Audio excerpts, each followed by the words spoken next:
أعوذ بالله من الشيطان الرجيم. بسم الله الرحمن الرحيم. السلام عليكم ورحمة الله وبركاته. الحمد لله الذي كان بعباده خبيرا بصيرا. تبارك الذي جعل في السماء بروجا وجعل فيها سراجا وقمرا منيرا. أشهد أن لا إله إلا الله وحده لا شريك له، وأشهد أن محمدا عبده ورسوله الذي بعثه بالحق بشيرا ونذيرا. اللهم صل وسلم وبارك عليه وعلى آله وسلم تسليما كثيرا. أما بعد، قال الله تعالى في كتابه الكريم: أعوذ بالله من الشيطان الرجيم. بسم الله الرحمن الرحيم. الذي خلق الموت والحياة ليبلوكم أيكم أحسن عملا وهو العزيز الغفور. صدق الله العظيم وصدق الرسول النبي الكريم، ونحن على ذلك من الشاهدين والشاكرين، والحمد لله رب العالمين. Bapak Ibu jamaah Masjid Istiqamah yang dirahmati dan yang dimuliakan oleh Allah Subhanahu wa taala. Dalam kesempatan yang berbahagia ini, di tempat yang sangat berkah ini, mari sama-sama kita mengingatkan diri untuk selalu senantiasa bersyukur kepada Allah Subhanahu wa taala, yang dimana Allah masih memberikan kita kesehatan dan kesempatan berhadir di masjid yang kita cintai ini dalam tujuan yang sama, karena lillahi ta'ala, yakni menjalankan ibadah salat subuh berjamaah, dan kita lanjutkan dengan santapan rohani kajian agama di bulan Ramadan ini. Mudah-mudahan dengan berhadirnya kita di masjid ini menjadi ibadah bekal menuju akhirat kita kelak nantinya, dan kita mudah-mudahan mati dalam keadaan iman dan Islam, dalam mengucap kalimat tauhid yang begitu agung dan mulia, kalimat la ilaha illallah Muhammadur Rasulullah, sehingga kita masuk nantinya dalam surganya Allah Subhanahu wa taala. Amin ya rabbal alamin. Salawat dan salam tak pernah lupa juga kita sampaikan kepada junjungan alam Nabiuna wa habibina wa syafi'ina sayyidina Muhammad sallallahu alaihi wasallam, dengan sama-sama mengucapkan Allahumma salli ala sayyidina Muhammad wa ala ali sayyidina Muhammad, yang mudah-mudahan kita semua termasuk sebagai umatnya Rasulullah sallallahu alaihi wasallam yang mendapatkan syafaatnya beliau nantinya di yaumul mahsyar. Amin ya rabbal alamin. Bapak Ibu, orang tua kami yang dirahmati oleh Allah Subhanahu wa taala, dalam kesempatan kali ini di subuh yang sangat berkah ini, izinkan kami menyampaikan kajian Ramadan, yakni tentang merenungi tentang 3 hal yang mengiringi si mayit dalam kubur. Bapak Ibu yang dirahmati oleh Allah Subhanahu wa taala, dalam kehidupan ini yang pastinya akan ada akhirnya, akan kembali kepada Allah Subhanahu wa taala. Kita datang dari Allah dan akan juga kembali kepada Allah Subhanahu wa ta'ala. Inna lillahi wa inna ilaihi raji'un. Kalimat itu adalah kalimat akhir yang sering kita bacakan kepada orang yang sudah mendahului kita. Bapak Ibu yang dirahmati oleh Allah Subhanahu wa taala, ternyata ketika seseorang itu sudah wafat, maka niscaya 3 hal ini yang akan mengiringinya ke liang lahat, ke tempat di mana akan dikuburkan oleh jasadnya. Kita ambil daripada hadis Nabi Muhammad sallallahu alaihi wasallam yang diriwayatkan oleh 2 imam besar dalam ilmu hadis, yakni Imam Bukhari dan Muslim, yang dimana beliau Rasulullah sallallahu alaihi wasallam bersabda, "Yatba'ul mayyita thalath." Ada 3 hal yang mengiringi, yang mengikuti si mayit di dalam kuburnya. Fayarji'u isnani wa yabqa wahid. 2 yang akan kembali dan yang 1 akan tetap tinggal bersamanya. Yatba'uhu ahluhu wa maluhu wa amaluhu. Yang akan mengikutinya, yang akan mengiringinya, di antaranya pertama ahluhu, yakni keluarganya.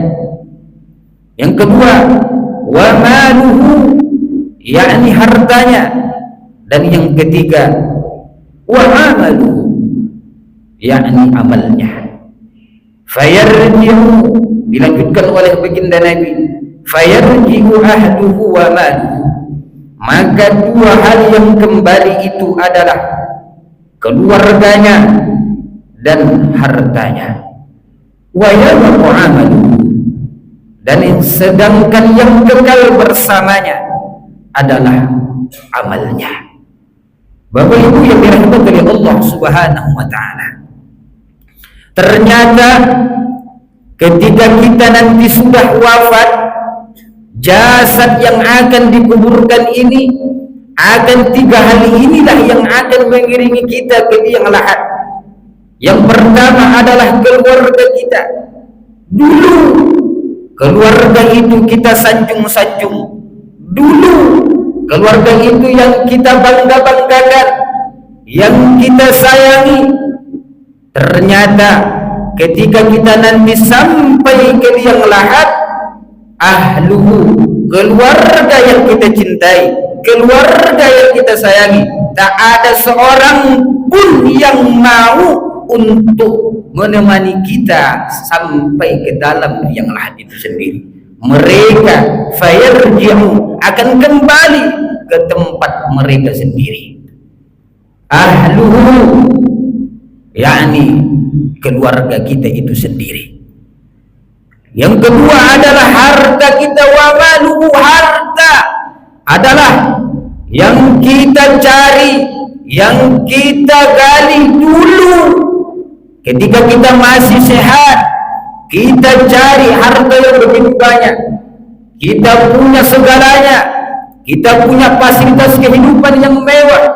Ternyata ketika kita sudah mati, harta yang banyak itu, harta yang kita cari-cari itu, Bapak Ibu tidaklah mau untuk menemani kita di dalam kubur itu sendiri. Tetapi yang ternyata yang paling berharga dan yang akan menemani kita selama-lamanya di dalam kubur itu sendiri adalah wa amaluhu, ternyata adalah amal kita sendiri. Maka dari hal itulah digambarkan oleh Allah Subhanahu wa taala di dalam Al-Qur'an, dalam surah Abasa, yang dimana Allah Subhanahu wa taala berfirman, "Yauma yafirrul mar'u min akhihi wa ummihi wa abihi wa sahibatihi wa banihi likulli imri'in minhum yawma idzin sha'nu yughni." Pada hari itu di mana kita akan ditinggalkan, mereka akan lari daripada diri kita sendiri. Siapa itu? yakni terhadap saudara-saudara kita. Wa ummihi wa abi, mereka juga akan lari, kita juga akan lari terhadap ibu dan ayah kita. Wa sahibatihi wa banihi, bahkan mereka akan lari terhadap kita punya anak, punya istri, punya keluarga. Likulli imri'in minhum yawma idzin sa'nu yughni, pada hari itu setiap kita jiwa manusia yang hanya mementingkan diri sendiri mau kemana dan seperti apa kita nantinya di hadapan ilahi Rabbi. Bapak Ibu yang dirahmati Allah Subhanahu wa ta'ala, maka sebelum kita dijemput oleh Allah Subhanahu wa ta'ala, marilah kita merenung amal apa yang akan kita bawa di hadapan Allah Subhanahu wa ta'ala. Jangan sampai kita meninggalkan dunia ini tanpa bekal yang banyak, tanpa bekal yang bisa menyelamatkan kita di hadapan Allah Subhanahu wa ta'ala. Bukankah kita mengetahui bahwa alam kubur, alam barzakh adalah awal alamnya akhirat, belum betul-betul alam akhirat? Maka daripada hal itu, siapapun yang selamat daripada alam barzakh, maka sungguh ia juga akan selamat perjalanan untuk menuju akhirat.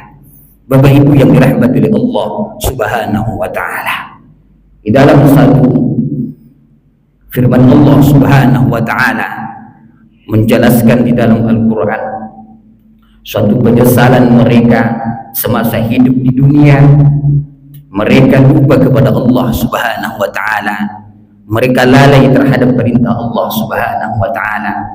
Ketika mereka di dalam tanah itu sendiri, Bapak Ibu, mereka meratap dan meminta kepada Allah Subhanahu wa ta'ala supaya mereka dikembalikan hidup di dunia ini.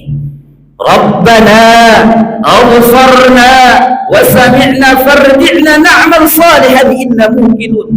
Ya Allah, kami sudah menyaksikan, ya Allah, kami sudah melihat, ya Allah, yang benar adalah neraka itu sakit, ya Allah, alam barzahmu itu gelap, ya Allah, alam barzahmu itu sakit, ya Allah, pedih, ya Allah, siksaanmu itu sakit, ya Allah, kami sudah melihat dan mendengar, ya Allah. Ya Allah, kami mohon kepadamu, Engkau kembalikan kami hidup ke dunia kembali. Kami yakin bahwa amal solehlah yang akan menyelamatkan kami. Bapak Ibu yang dirahmati Allah Subhanahu wa ta'ala, ada satu ungkapan yang diriwayatkan dalam sebuah kitab yang dikarang oleh Al-Imam Al-Ghazali di dalam kitabnya Ihya Ulumuddin, bahwa dikisahkan, Bapak Ibu, tentang seorang yang ketika ia mati seperti yang dirasakan dalam mimpi. Bapak Ibu yang dirahmati Allah, ketika jasad sudah berpisah dengan ruh, maka dia sudah wafat. Tapi tak lama kemudian, ini dikisahkan di dalam kitab Ihya Ulumuddin karangan Imam Al-Ghazali, bahwa ketika jasad dan ruh ini sudah berpisah, tak lama kemudian ruh itu akan dikembalikan oleh Allah Subhanahu wa ta'ala, menyaksikan dirinya sendiri pada saat ketika si jasad sudah mati. Tetapi Allah tak kembalikan ke jasad asli itu sendiri. Bapak Ibu dirahmati Allah, maka disitulah ia akan melihat seperti mimpi yang nyata. Bapak Ibu, ketika si mayit ini melihat jasadnya yang sedang didatangi oleh orang banyak, mungkin barangkali ada yang datang dari Malaysia, ada yang datang dari Singapura, banyak datang keluarganya. Dulu keluarga yang tak pernah jumpa 5 tahun, 10 tahun datang ke rumahnya.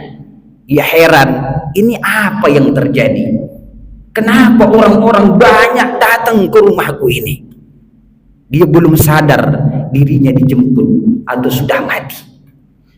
Bapak Ibu yang dirahmati Allah Subhanahu wa taala, tak lama kemudian fardu kifayah jenazah dijalani, mulai daripada dimandikan, dikafani, disolatkan, dan ingin dimasukkan ke liang lahat. Ia menyaksikan sendiri, ngeri katanya.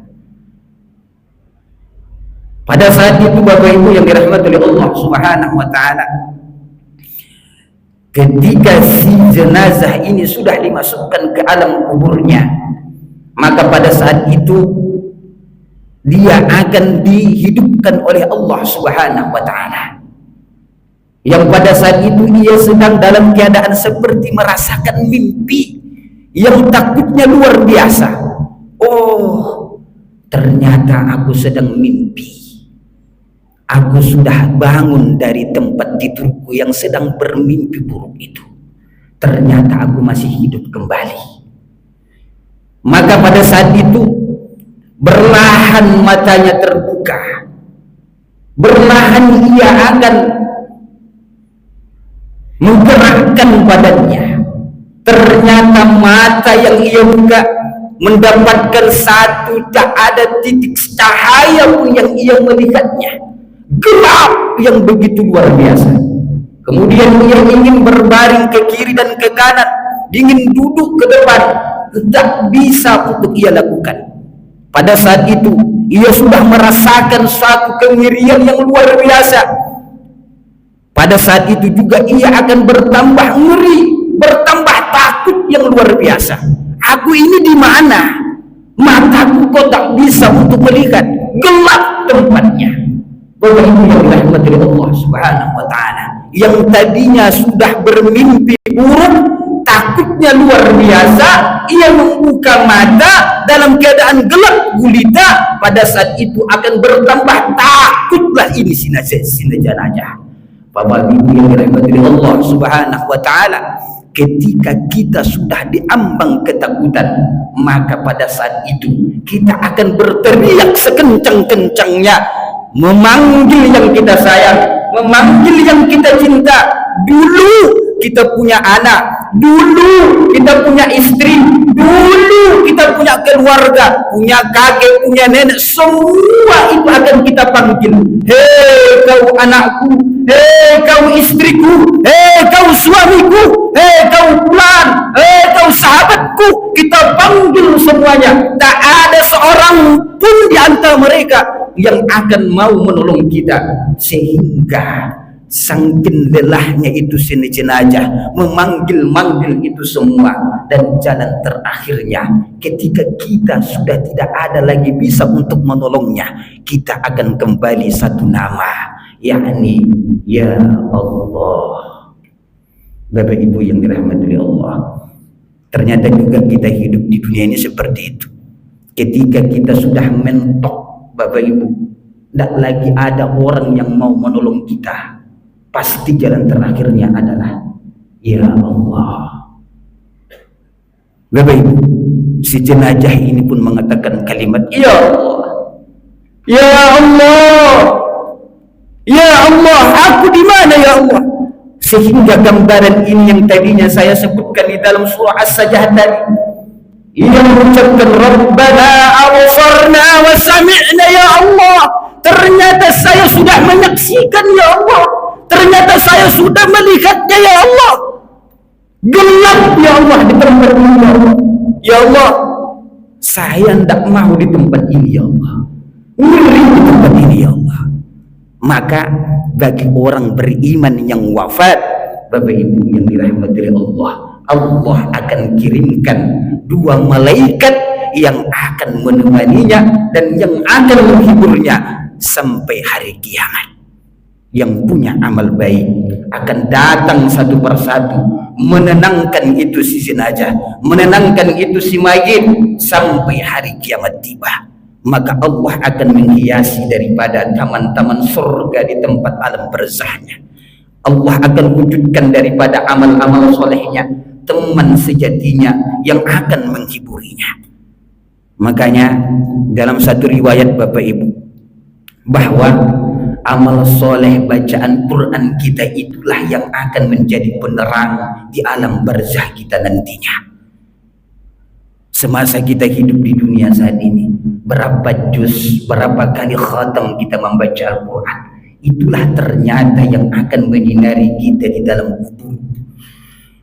Makanya ketika ada kita punya waktu, luangkan waktu untuk sejenak membaca Al-Quran. Apalagi momentum hari ini, di bulan yang sangat mulia ini, Syahrul Quran. Bukan hanya sekedar Syahrul Syam. Hari ini bukan hanya sekedar kita puasa, tetapi hari ini, bulan ini adalah kita untuk memperbanyak bacaan Al-Quran. Syahrul Ramadan alladzi unzila fihi Al-Quran. Bahwa di bulan Ramadan Allah menurunkan nama satu kitab, yakni Al-Quran. Maka perbanyaklah membaca Al-Quran di bulan yang mulia ini. Supaya apa Bapak Ibu? Kita nantinya di alam barzah mendapatkan cahaya daripada bacaan-bacaan Al-Quran kita. Bapak Ibu yang dirahmati oleh Allah Subhanahu wa ta'ala.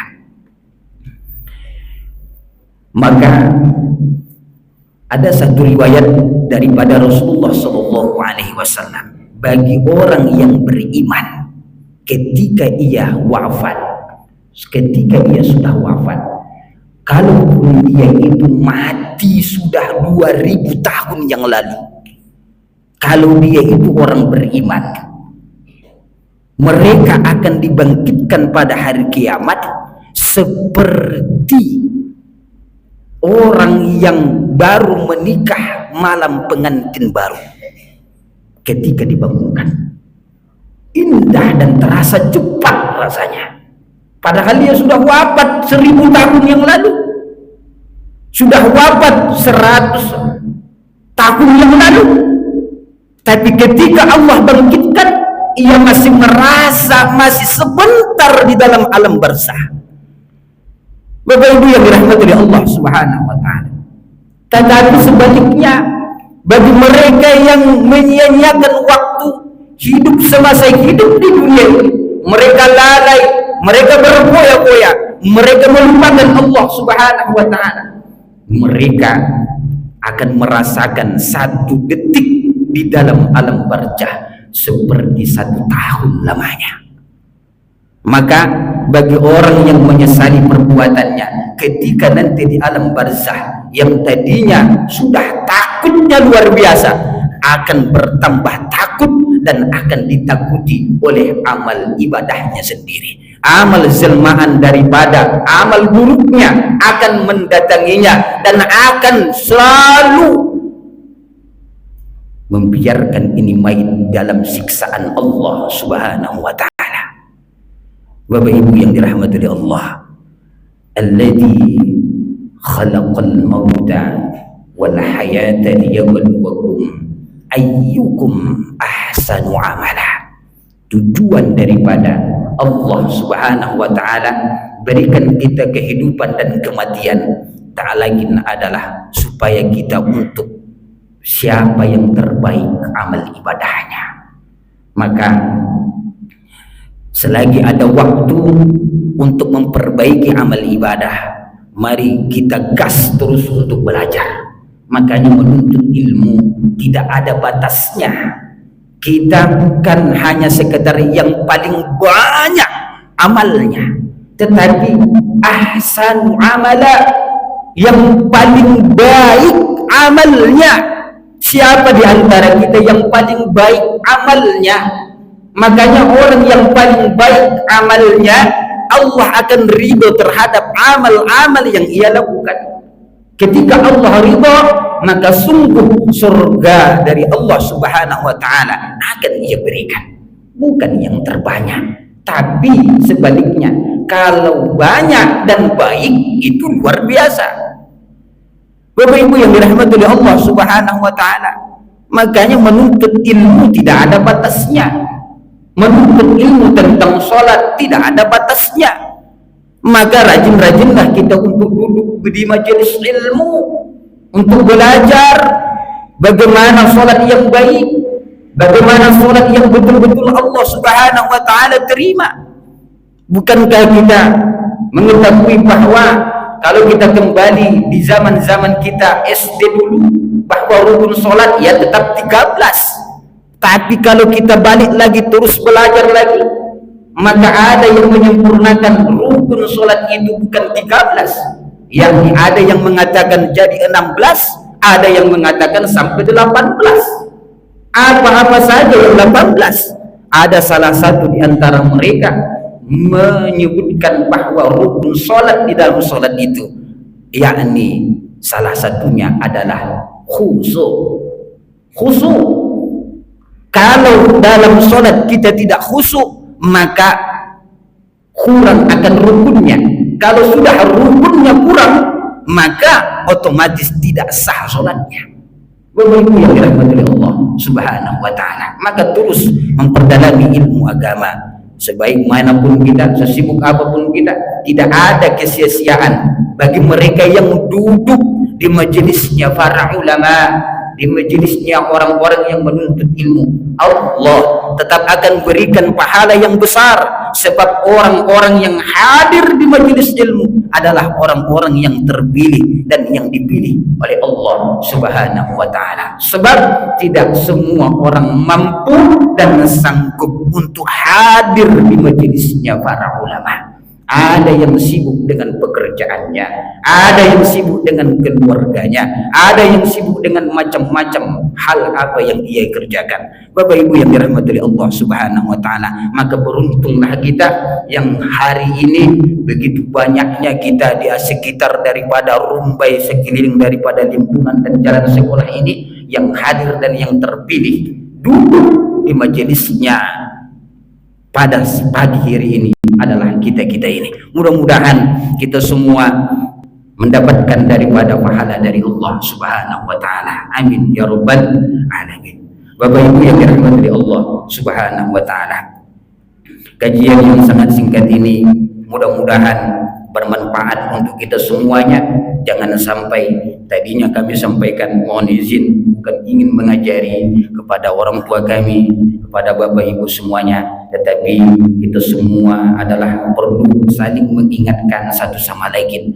Watawasau bil haqqi watawasau bis sabri. Saling mengingatkan, saling membantu untuk di jalan Allah Subhanahu wa ta'ala. Jangan sampai kita meninggalkan kehidupan dunia ini tanpa membawa bekal daripada amal soleh di hadapan Allah Subhanahu wa ta'ala. Demikian yang dapat kami sampaikan, kurang dan lebihnya kami memohon maaf. Akhirul kalam minni, billahi taufiq wal hidayah. Assalamualaikum warahmatullahi wabarakatuh.